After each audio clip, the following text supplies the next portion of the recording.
రొయ్య పుట్టు కూర సింపుల్గా చేసి చూపిస్తాను. అయితే దీన్ని వాష్ చేయడానికి కాస్త టైం పడుతుంది మనకి. ఒక 5-6 టైమ్స్ అయినా వాష్ చేసుకోవాలండి. వాష్ చేసి కొద్దీ డస్ట్ వస్తూనే ఉంటుంది. ఒక 6 టైమ్స్ వాష్ చేసిన తర్వాత స్క్వీజ్ చేసి ఒక బౌల్లో తీసేసుకోవాలి. ఇప్పుడు ఒక ప్యాన్ పెట్టుకోండి. నేనైతే ఐరన్ ప్యాన్ యూస్ చేస్తున్నాను ఎక్కువగా ఈ మధ్య. ఐరన్ ప్యాన్లో కుక్ చేయడం వల్ల మనం చాలా హెల్తీగా ఉంటాము. కానీ డిసడ్వాంటేజ్ ఏంటంటే దగ్గరుండి చూసుకోవాలి, మాడిపోతూ ఉంటుంది.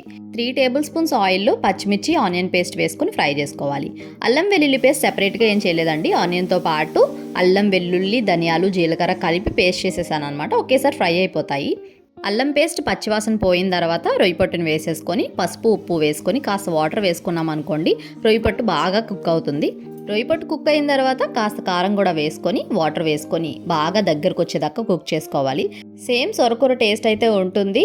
కాస్త ఆయిల్ సెపరేట్ అవుతున్నప్పుడు స్టవ్ ఆఫ్ చేసుకొని వేడిగా సర్వ్ చేసుకొని తినండి. మన ఛానల్ని ఫస్ట్ టైం చూస్తుంటే ప్లీజ్ డూ సబ్స్క్రైబ్.